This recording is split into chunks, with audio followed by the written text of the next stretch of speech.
Mi novio me convenció de vender mi apartamento para comprar nuestra casa soñada mientras mantenía una familia secreta en otra ciudad, pero no contaba con que yo puse la propiedad a nombre de mi madre como medida de protección. Ahora él ha sido desalojado y debe devolverme cada centavo que me robó para mantener a su otra mujer. Mi nombre es Lucía. Tengo 35 años y durante mucho tiempo creí que la confianza era el único cimiento sobre el cual se podía construir un futuro sólido. Siempre he sido una mujer independiente, alguien que valora el esfuerzo y que sabe lo que cuesta ganar cada centavo. Trabajo como auditora de riesgos en una entidad bancaria, un empleo que me ha enseñado a desconfiar de los números que parecen demasiado buenos para ser ciertos, pero que, irónicamente, no me preparó para detectar la falsedad en el hombre que dormía a mi lado cada noche. Conocí a Mateo hace 4 años. Él era la definición misma del carisma. Un hombre que parecía tener una solución para cada problema y una palabra de aliento para cada momento de duda. Mateo se presentó como un consultor independiente de proyectos industriales, alguien que viajaba constantemente a una ciudad vecina, situada a unos 300 kilómetros de distancia, para supervisar montajes y negociar contratos. Yo admiraba su ética de trabajo y la forma en que, a pesar de sus ausencias de 3 o 4 días por semana, siempre encontraba la manera de hacerme sentir que yo era su prioridad absoluta. Nuestra relación avanzó con una fluidez que hoy me parece aterradora. Al cabo de 2 años, Mateo empezó a sembrar la semilla de nuestro proyecto de vida. Él vivía en un apartamento alquilado, mientras que yo era la orgullosa propietaria de un inmueble céntrico que había terminado de pagar con mucho sacrificio. Una tarde de domingo, mientras paseábamos por un barrio residencial lleno de jardines y casas señoriales, Mateo se detuvo frente a una propiedad de ensueño y tomó mis manos con una solemnidad que me conmovió. Lucía, ya no somos 2 jóvenes saliendo en citas, me dijo con voz pausada. Merecemos un hogar de verdad, un lugar donde podamos echar raíces. Tu apartamento es hermoso, pero es pequeño para la familia que quiero construir contigo. Si vendes tu propiedad, podemos usar ese capital como entrada para una casa como esta. Yo me encargaré de las cuotas hipotecarias con mis nuevos contratos. Sería nuestra casa soñada, el símbolo de nuestro éxito compartido. La idea me pareció lógica en aquel momento, pero mi instinto profesional, ese que me obliga a revisar los contratos 3 veces antes de firmar, me lanzó una pequeña advertencia silenciosa. No era que desconfiara de su amor, sino que mi formación me impedía poner todos mis activos en una cesta que no tuviera una red de seguridad. Mateo insistía en que la casa debía estar a nombre de ambos, pero él tenía algunos problemas pendientes con una antigua deuda tributaria que, según él, se resolvería en unos meses. Para evitar que Hacienda ponga sus ojos en nuestro nuevo hogar, lo mejor es que la propiedad esté a tu nombre por ahora, sugirió él con una astucia que yo confundí con protección hacia mí. Sin embargo, yo decidí dar un paso más allá. Recordando las historias de terror que veía en mi trabajo, donde parejas estables terminaban en litigios interminables, le propuse a mi madre que la casa se registrara a su nombre. Le expliqué a Mateo que sería una forma de asegurar que el patrimonio familiar estuviera blindado ante cualquier imprevisto legal de su consultoría o de mi propio banco. Mateo, aunque inicialmente mostró una leve sombra de molestia, terminó aceptando, convencido de que, al final del día, él viviría allí y tendría el control emocional de la situación. Vendí mi apartamento por una suma importante de dinero. Ese capital, el fruto de 10 años de mi vida, fue entregado como pago inicial para la compra de una casa espectacular con jardín, piscina y 4 habitaciones. Mateo estaba eufórico. Él se encargó de la decoración, de elegir los muebles más costosos y de contratar a un equipo de paisajistas. Yo, por mi parte, me sentía en la cima del mundo, creyendo que finalmente había encontrado al compañero de vida perfecto. Sin embargo, la realidad empezó a filtrarse por las grietas de sus ausencias. Mateo seguía viajando a la ciudad vecina, pero sus llamadas empezaron a ser más breves y sus excusas más elaboradas. El pretexto era siempre el mismo: un retraso en la obra, una reunión de emergencia con los ingenieros o un problema con los suministros. Un viernes por la noche, mientras él supuestamente estaba en una cena de negocios a kilómetros de distancia, recibí una notificación en mi tableta que él había dejado vinculada a la red de casa. Era una factura de una tienda de juguetes de lujo en la ciudad donde él trabajaba. La factura detallaba la compra de una casa de muñecas y una bicicleta para niños pequeños. No era una compra casual. El nombre del cliente era Mateo, y la dirección de entrega no era su oficina, sino una residencia en un barrio familiar de aquella ciudad. Mi corazón se detuvo por un segundo. El auditor de riesgos dentro de mí tomó el control de inmediato. No grité.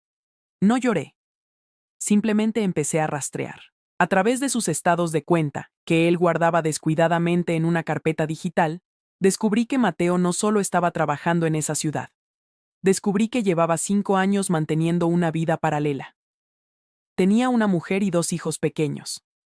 El dinero que él supuestamente ganaba con sus grandes contratos apenas alcanzaba para cubrir los gastos de esa otra familia. Y lo peor de todo, descubrí que una parte del dinero que yo le entregaba mensualmente para los gastos de nuestra casa estaba siendo desviado para pagar el alquiler de la otra residencia y el colegio de los niños. Mateo no estaba construyendo un futuro conmigo, estaba usando mi patrimonio para financiar su traición. Me convenció de vender mi único refugio para meterme en una propiedad que él pretendía usar como su centro de operaciones cuando no estuviera con su otra familia. Pero Mateo cometió un error fatal. Pensó que yo era la misma mujer ingenua que se dejó deslumbrar por su carisma en la primera cita. Olvidó que yo soy una experta en rastrear activos y que, legalmente, él no es más que un invitado en una casa que pertenece, en papel y en derecho, a mi madre. La traición me quemaba por dentro, pero la frialdad de la venganza legal empezó a enfriar mi sangre.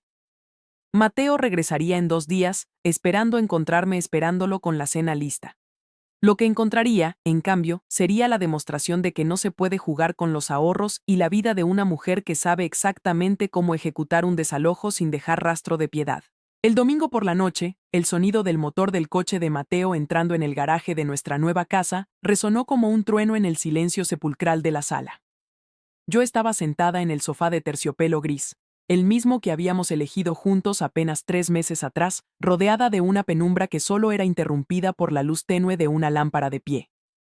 En mis manos no había una copa de vino ni un libro, sino una carpeta de cuero negro que contenía la radiografía completa de una traición sistemática. Escuché la puerta abrirse, el tintineo de sus llaves y ese silbido despreocupado que siempre usaba para anunciar su llegada. «Hola, amor, ya estoy en casa», gritó desde el recibidor con esa vitalidad fingida que ahora me resultaba repulsiva. El tráfico en la autopista estaba imposible. Un accidente retrasó todo el trayecto desde la planta industrial. No sabes las ganas que tenía de llegar a nuestro refugio. Mateo entró en la sala, dejó su maletín de cuero sobre la mesa de centro y se acercó para darme un beso en la frente. Me mantuve rígida, sintiendo el aroma de un perfume que no era el mío mezclado con el olor a cuero de su coche. Cuando se separó y notó mi expresión, sus cejas se juntaron en un gesto de fingida preocupación. «Lucía, ¿qué pasa? Pareces un fantasma. ¿Problemas en el banco? Sabes que no debes llevarte el trabajo a casa. Para eso tenemos este santuario que construimos con tanto esfuerzo». «Tienes razón, Mateo», respondí con una voz que sonó más fría y metálica de lo que yo misma esperaba. «Hablemos de este santuario. Hablemos de los esfuerzos compartidos y de cómo se construyen los hogares sobre los cimientos de la verdad o de las mentiras». Le extendí la carpeta. Él la tomó con una sonrisa nerviosa, creyendo quizás que se trataba de algún documento hipotecario que faltaba por firmar. Pero a medida que pasaba las páginas, vi cómo la sangre abandonaba su rostro de forma violenta. Las fotografías de la casa en la ciudad vecina, las facturas de la tienda de juguetes, los registros del colegio de sus hijos y, lo más devastador para él, el historial de transferencias bancarias donde se detallaba cómo cada mes desviaba una parte del dinero que yo le entregaba para la supuesta cuota de nuestra casa hacia la cuenta de una mujer llamada Elena. Hubo un silencio que pareció durar una eternidad. Mateo soltó la carpeta sobre la mesa y se pasó las manos por el cabello, buscando desesperadamente una salida en el laberinto de sus propias mentiras. «Lucía, puedo explicarlo», balbuceó, usando el tono de voz que siempre le había servido para salir de cualquier apuro. «No es lo que parece. Elena es una parte de mi pasado que no supe cómo cerrar. Esas facturas son solo una ayuda humanitaria porque ella pasó por un momento difícil. No te lo dije para no cargarte con problemas que no eran tuyos». «¿Una ayuda humanitaria, Mateo?». Me levanté del sofá, sintiendo cómo la rabia contenida empezaba a transformarse en una fuerza arrolladora. «Ayuda humanitaria con facturas de casas de muñecas y bicicletas de montaña». Ayuda humanitaria pagando el alquiler de una casa de 5 habitaciones mientras yo vendía mi apartamento, el único patrimonio real que tenía, para financiar tu doble vida. ¿Crees que soy estúpida? Soy auditora de riesgos. He rastreado cada centavo. Sé que llevas 5 años viviendo una mentira. Sé que esos 2 niños son tus hijos y que ella cree que tú eres un exitoso consultor que viaja a esta ciudad para trabajar conmigo. Mateo cambió de táctica. De la negación pasó a la agresión defensiva, ese mecanismo clásico del manipulador acorralado. Está bien, gritó golpeando la mesa. Sí, tengo otra familia. ¿Y qué? ¿Crees que es fácil mantener 2 mundos? Lo hice por ti, para no perderte, porque sabía que no entenderías la complejidad de mi situación. Pero no olvides una cosa, Lucía. Esta casa también es mía. He invertido mi tiempo, mi gusto y mi energía aquí.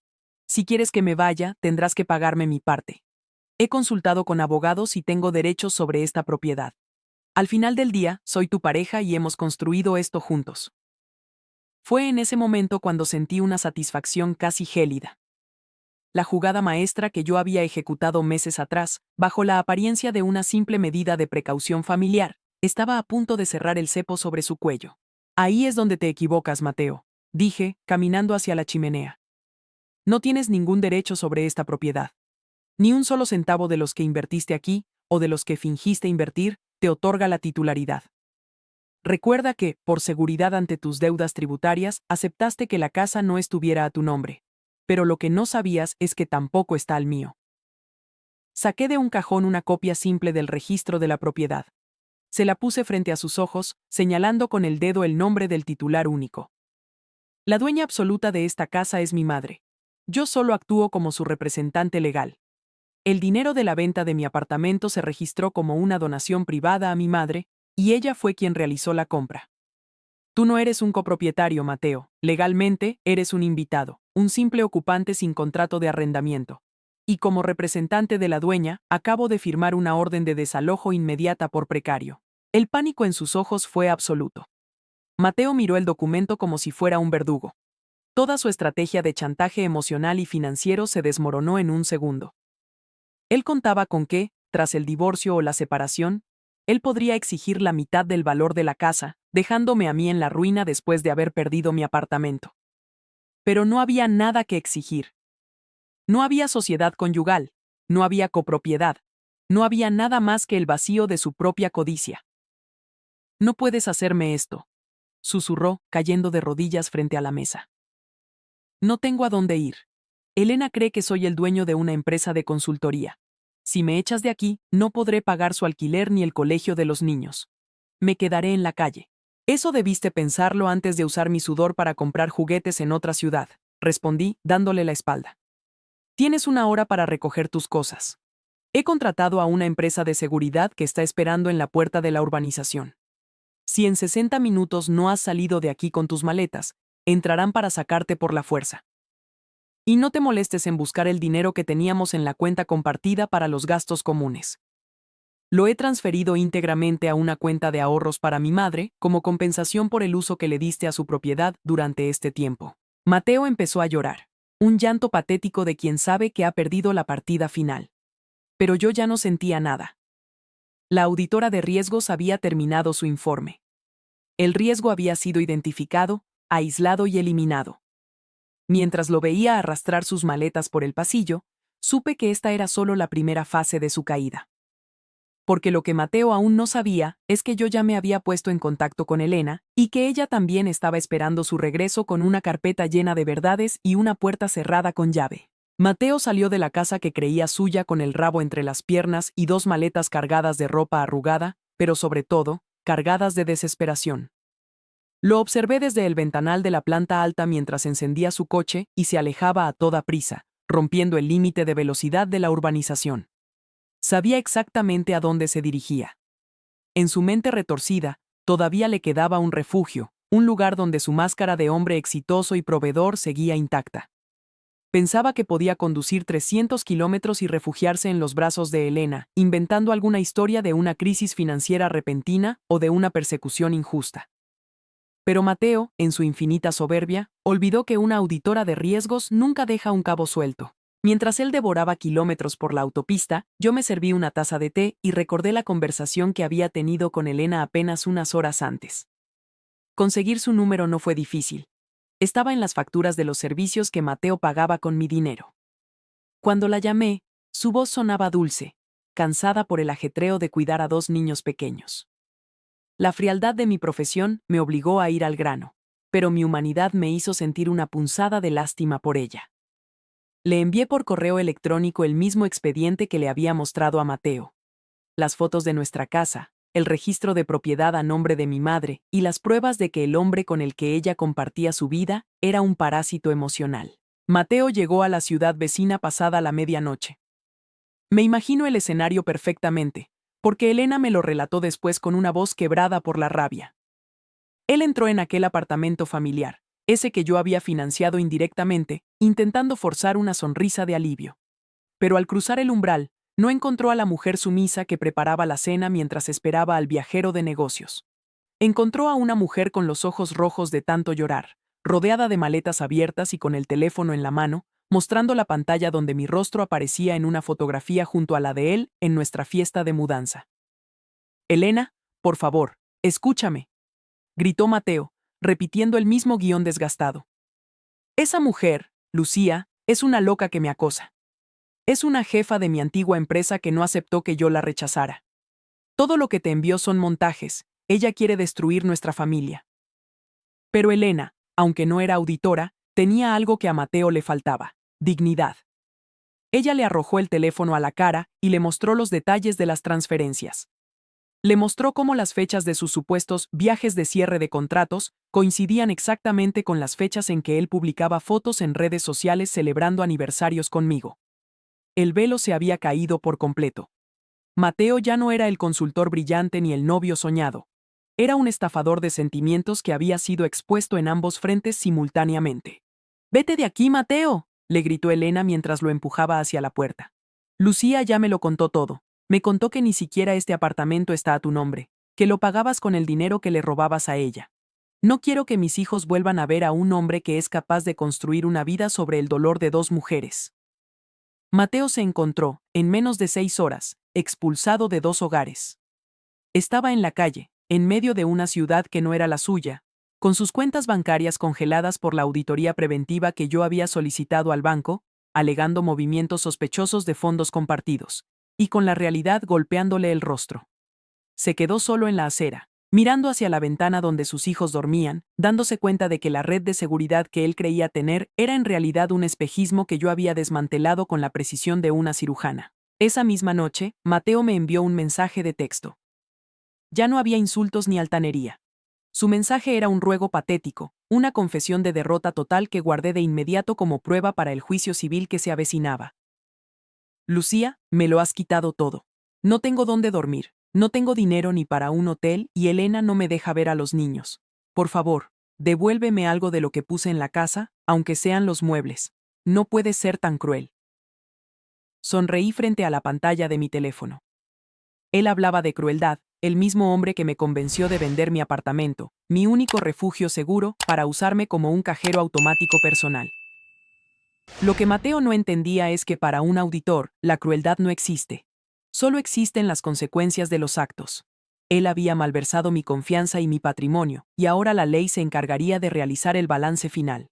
A la mañana siguiente, no solo tenía la orden de desalojo confirmada, sino que presenté ante el juzgado civil una demanda por enriquecimiento ilícito y abuso de confianza. Gracias a que la propiedad estaba a nombre de mi madre, cualquier mejora o mueble que él hubiera comprado con el dinero desviado de nuestras cuentas comunes se consideraba legalmente como una compensación por los daños y perjuicios causados por su ocupación. Mateo no solo se había quedado sin casa, se había quedado sin el derecho a reclamar ni un solo tenedor. El golpe final llegó cuando mi madre, actuando con una firmeza que me hizo sentir orgullosa, decidió cambiar todas las cerraduras y contratar a una empresa de vigilancia privada permanente. La casa soñada, el símbolo de su traición, se convirtió en una fortaleza infranqueable para él. Mateo estaba ahora en el abismo, atrapado entre 2 ciudades donde ya nadie creía en su palabra, y con una deuda creciente que lo perseguiría por el resto de sus días. La sala de juntas de mi despacho de abogados estaba bañada por una luz cenicienta aquella mañana de invierno. El ambiente era estéril, cargado con ese olor a papel nuevo y café amargo que suele preceder a las ejecuciones legales. Me senté a un lado de la mesa de roble, con mi maletín de cuero negro a la derecha, sintiendo la frialdad del metal de mi reloj sobre la muñeca. A mi lado, el doctor Vargas, un experto en litigios financieros, revisaba por última vez el expediente que contenía las pruebas definitivas de la malversación de Mateo.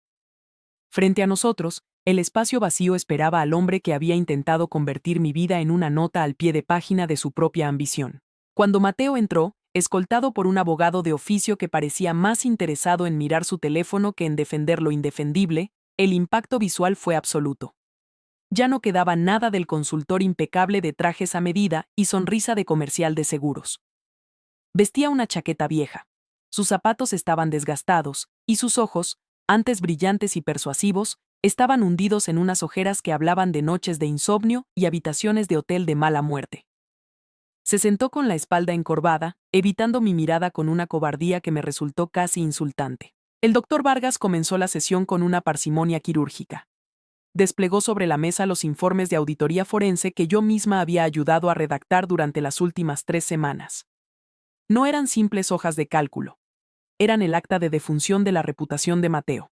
Habíamos rastreado cada transferencia, cada retiro de efectivo y cada pago con tarjeta de crédito realizado durante los últimos 2 años. La cifra era escalofriante. Mateo se había apropiado de más de $70,000 de nuestro fondo común, dinero que procedía directamente de mis ahorros y de la plusvalía de mi apartamento vendido. Sí. Señor Mateo, comenzó Vargas con una voz que no admitía réplicas. Mi cliente ha presentado una demanda civil por enriquecimiento ilícito, abuso de confianza y fraude procesal. Hemos demostrado que usted utilizó una empresa de consultoría inexistente para justificar ingresos que, en realidad, eran desviaciones de los fondos personales de la señora Lucía. Además, tenemos la declaración jurada de la señora Elena, quien confirma que usted utilizaba ese dinero para costear una vida de lujos en otra ciudad bajo premisas totalmente falsas. Mateo intentó balbucear algo, una última excusa sobre inversiones fallidas y malos entendidos. Pero su abogado le puso una mano en el brazo, instándolo a callar. Sabían que cualquier palabra que pronunciara en ese momento sería utilizada en su contra en el proceso penal que ya estaba en marcha. Como auditora de riesgos, yo ya no buscaba una disculpa. Buscaba una liquidación total de la deuda. No estamos aquí para negociar su arrepentimiento, Mateo, dije, inclinándome hacia adelante y fijando mi vista en sus ojos huidizos.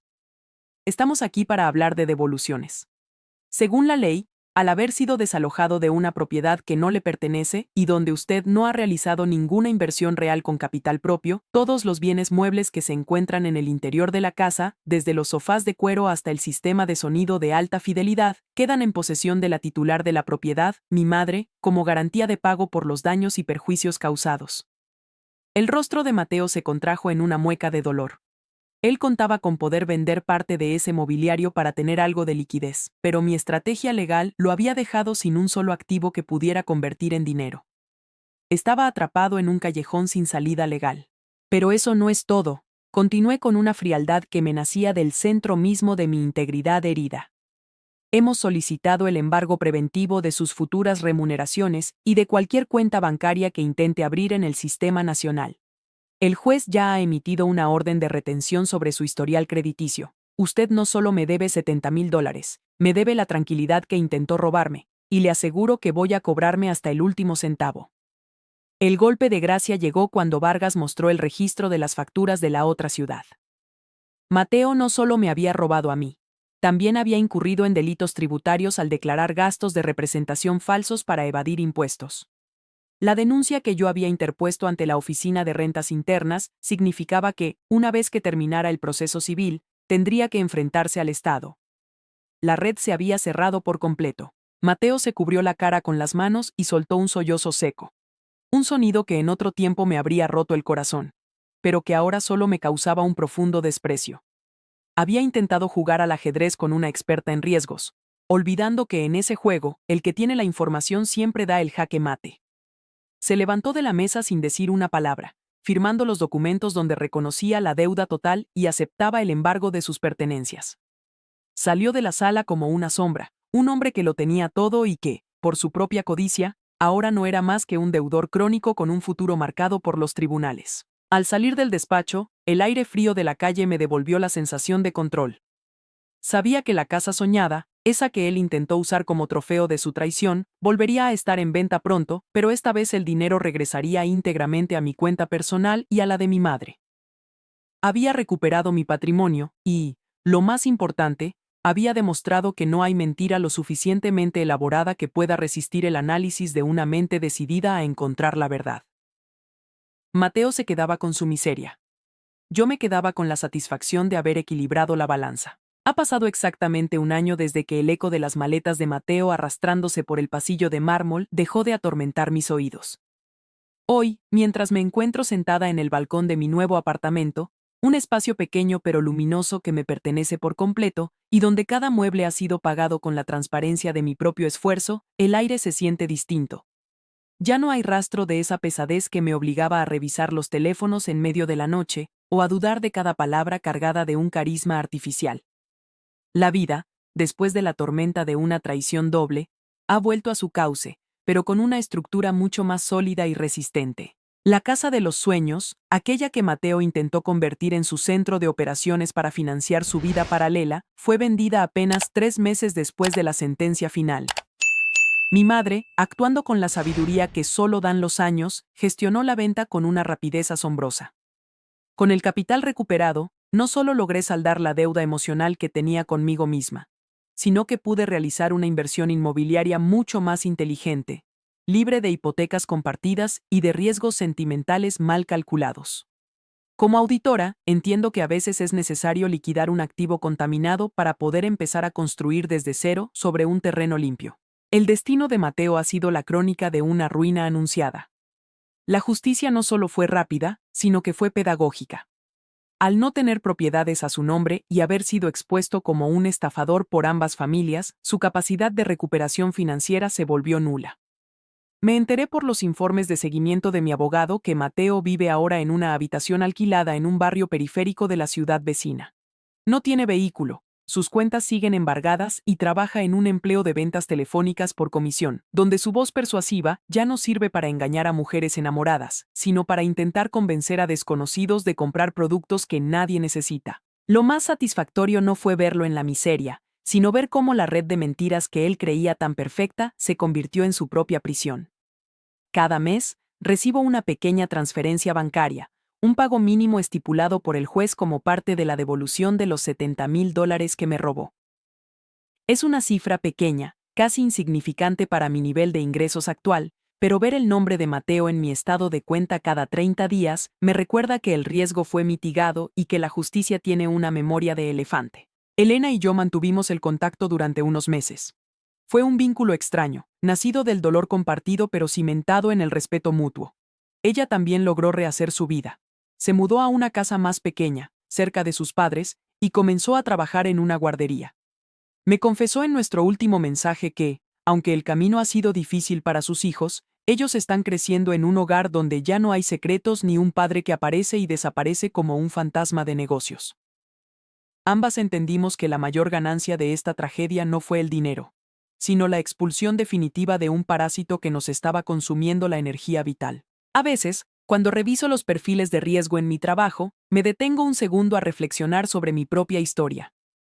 Aprendí que la confianza no debe ser un cheque en blanco, sino un contrato que se revisa y se valida con hechos cotidianos.